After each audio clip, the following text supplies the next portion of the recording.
sering dilupakan orang. Doa itu manipulasi. Doanya.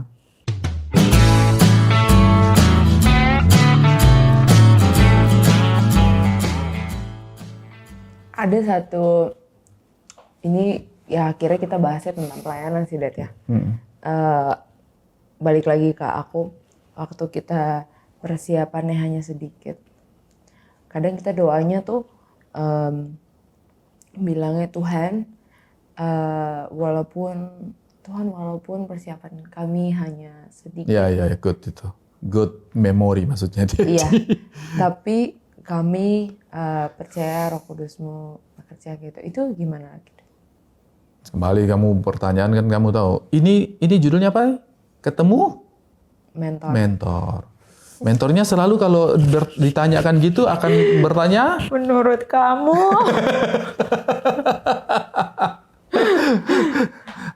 Jadi rubah iya. bahasanya. Apa yang kamu rasa waktu kamu berdoa gitu? Pakai rasa nih. Apa yang kamu rasa waktu kamu berdoa gitu? Kind of feeling guilty. Kenapa? Kind of feeling guilty. Memang rasa feeling guilty. Iya. Oke. Karena harusnya buat orang lain kok saya kelihatannya well prepare banget gitu, Det. Tapi pas pelayanan kayaknya saya nggak apa-apa kalau ya dadakan hari latihan atau 2 jam sebelum pelayanan latihan gitu. Oke, berarti masalahnya bukan di situ kan? Masalahnya saya bilang ya, yang sering dilupakan orang. Doa itu manipulasi. Doanya. Saya nggak bicara mengenai kamu punya prosesnya di sana. Iya. Dari doa aja sudah manipulasi. Kamu tahu kok. Manipulasi apa? Manipulasi apa, Det? Manipulasi hati. Manipulasi hati aku. Iya. Kamu lagi menenteramkan hati kamu. Dengan minta maaf. Harusnya? Menurut kamu? Enggak, kali ini enggak. Kali ini enggak. Manipulasi loh. Kamu lagi bahasanya Alkitab itu selalu gini. Oh, itu menarik itu kalimat itu. Coba deh dicari sebentar ya. Iya, nggak apa-apa deh. Jadi tahu di 1 Yohanes, di Yohanes cuman di mana? Yohanes itu 1 Yohanes 1 itu berbicara yang seringkali dilupakan orang. Kalimat ayat 5 itu bicara gini, 1 Yohanes 1 ya. Iya. Dan inilah berita yang telah kami dengar dari Dia, dan yang kami sampaikan kepada kamu, Allah adalah terang. Dan di dalam Dia sama sekali tidak ada kegelapan. Kalau kamu ingat tadi, Allah berbicara, jadilah terang. Jadi terang. Oke. Tapi yang dikatakan di sini adalah, ayat 6 itu, jika kita katakan bahwa kita beroleh persekutuan dengan Dia, dengan Allah ya, namun kita hidup dalam kegelapan, kita berdusta. Dan kita tidak melakukan kebenaran. Iya. Tetapi jika kita hidup dalam terang, sama seperti Dia ada dalam terang, maka kita beroleh persekutuan seorang dengan yang lain, dan darah Yesus anaknya itu menyucikan kita daripada segala dosa. Nah, perhatikan yang ini. Jika kita berkata bahwa kita tidak berdosa, maka kita menipu diri kita sendiri, dan kebenaran tidak ada dalam kita. Saya mau pakai kata menipu diri sendiri.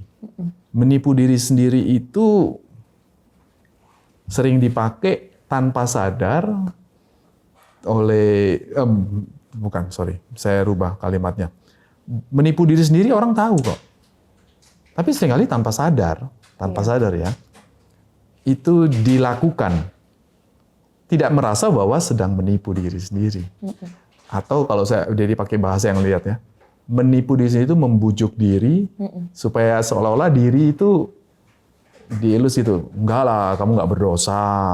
Kamu kan capek, kamu kan begini dan seterusnya. Nah itu yang maksudnya Dedi yang tadi dengan ayat itu. Seringkali kita masuk di dalam diri kita katakan bahwa ini kita tidak apa-apa dengan kondisi seperti kayak gini yang kamu bilang tadi didoakan itu. Apa? Tuhan, Engkau tahu. Kami melakukan yang terbaik, Engkau kami terbatas lah dan seterusnya. Iya. Ya kalau itu dilakukan dengan copy paste karena mengcopy perkataan hamba-hamba Tuhan lain, menurut kamu gimana? Bukan yang dialami sama Pada waktu itu kamu hatinya gimana? Haruskah menggunakan kata-kata seperti kayak menurut Dedi, kalimat-kalimat kayak gitu menjadi klise dan tanpa sadar itu sebenarnya menipu diri sendiri. manipulasi, benar ya? Iya. Tapi sekarang yang lebih kuat menurut Dedi lagi ya, kalau kamu sebagai worship leader, tanggung jawab kamu apa? Itu jauh lebih penting. Tapi kalau kamu tidak melakukan tanggung jawab kamu dan kamu merasa oke, kamu tidak pernah mau mengaku dosa. Ya. Dan kamu oke. Toh buktinya jemaat memuji, terasa hadirat Tuhan dan seterusnya. Kamu akan berbicara dengan diri kamu sendiri. Oh Tuhan, sudah Engkau ampuni saya. Saya akan berbuat gini pun tidak apa-apa. Pernah lagi. Pernah tuh deh. Aku ya masa mau nyalain ya. Aku baru mau bilang ya karena nggak pernah dibukakan gitu. Nggak baca firman Tuhan ya kamu. Wow. Jadi sekarang saatnya Dedi boleh tanya kamu nggak? Boleh. Berkaitan dengan doa itu, apa yang kamu rasa? Feeling guilty yang pertama, terus yang kedua membenarkan diri kan. Oke. Mau tidak mau kalau kamu bicara dosa, yang ditutupi itu akan muncul dosa berikutnya. Karena menutupi salah, menutupi bohong, kompromi dan sebagainya, ya? tambah. Nggak mungkin. Iya. Iya. Ini mesti ambil keputusan dari awal. Iya. Seperti datang pada Tuhan, kita enggak. Kalimatnya paling sering dengar, kalau kamu rasa tidak berdosa, kalau kamu kalimatnya bacain ulang ya. Wah, saya bilang, bisa ya. Jika kita berkata bahwa kita tidak berdosa,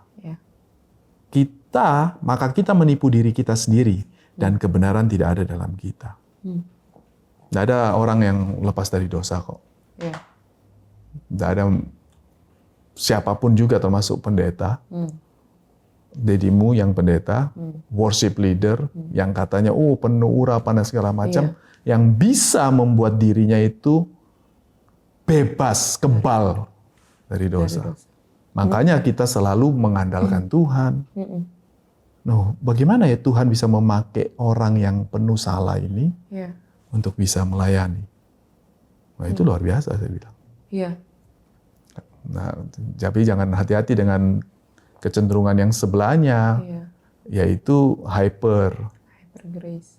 Jadi kasih karunia itu yang Dedi tadi bilang, kalau kamu akhirnya berulang terus, kalimatnya tetap sama. Nah, kalimat sama itu berdoa, ya Tuhan Engkau tahu keterbatasan kami dan seterusnya. Berarti sudah direncanakan kayak gitu lagi. Nggak apa-apa. Itu dibicarakan terus, itu menipu diri sendiri. Itu sih maksudnya Dedi. Aku juga nggak tahu mau ngomong apa nih. Jadi kita mau berhenti sampai sini aja. Shocking. Loh, kenapa shocking? Lanjut. Ya, karena itu terjadi di kehidupan pelayanan gitu. Maksudnya pelayanan aku deh. Jangan yang lain, nggak ada urusan.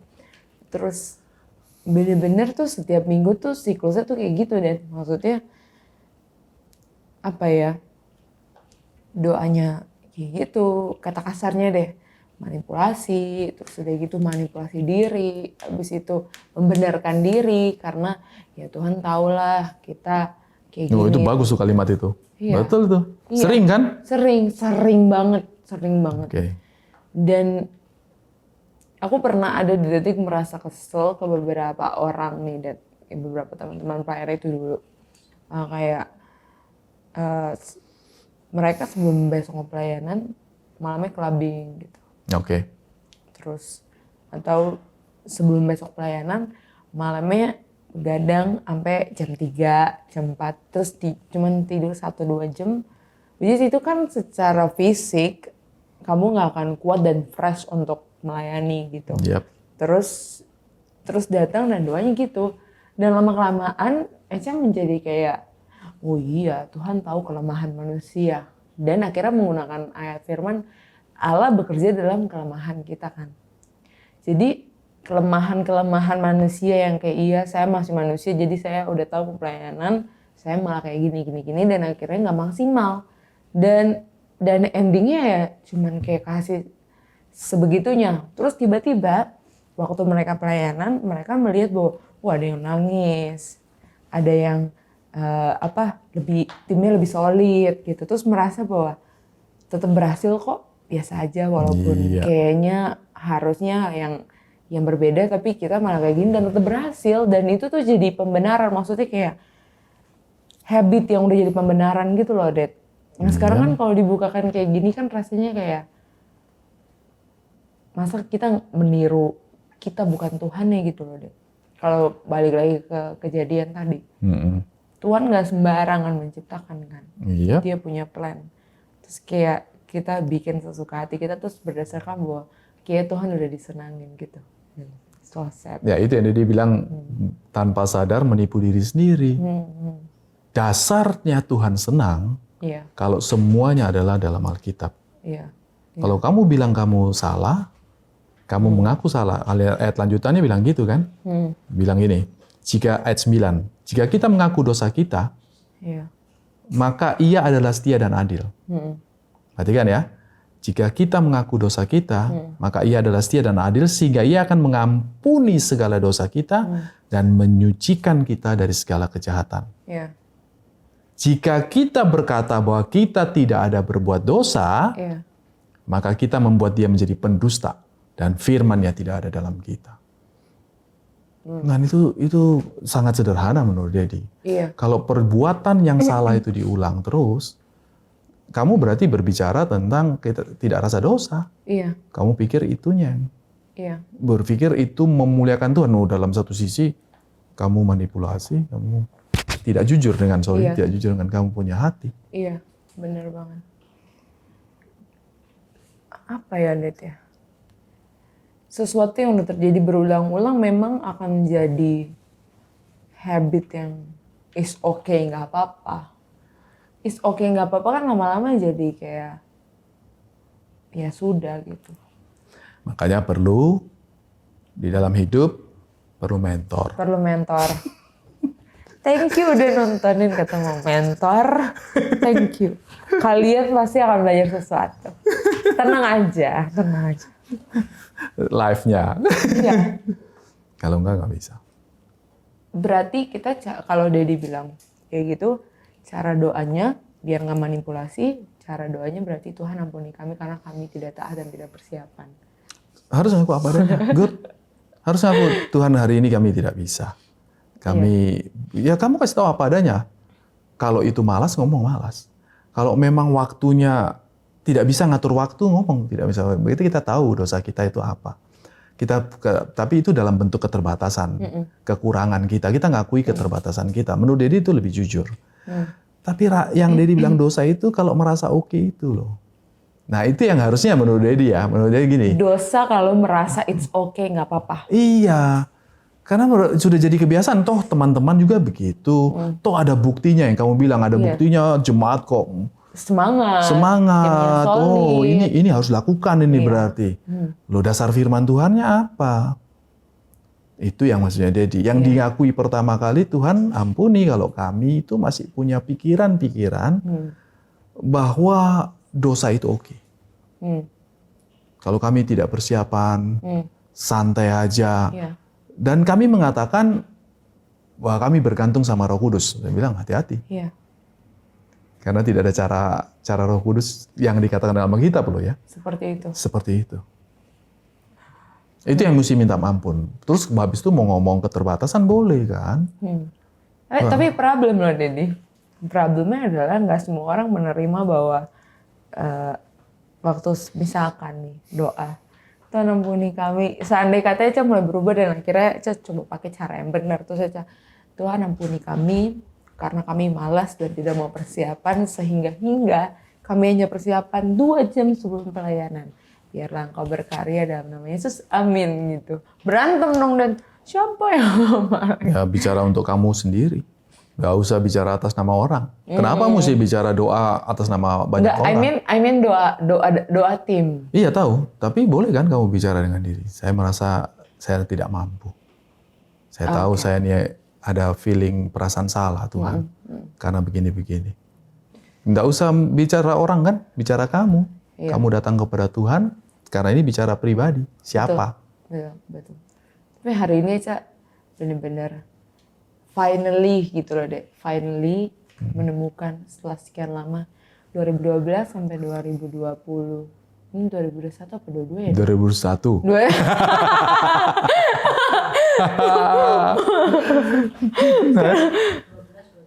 Iya, 12 21. Nah, Mami.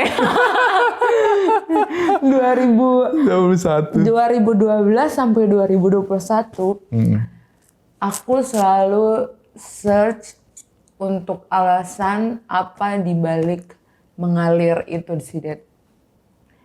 Karena aku pernah ada satu momen aku kayak orang kerasukan gitu. Istilah kerasukan udah lebay ya, maksudnya lebay gitu. Satu momen mungkin kalau ada teman-teman aku yang dengerin mereka pasti ingat banget kejadian itu. Terus kita nih mau bikin praise and worship night, Det.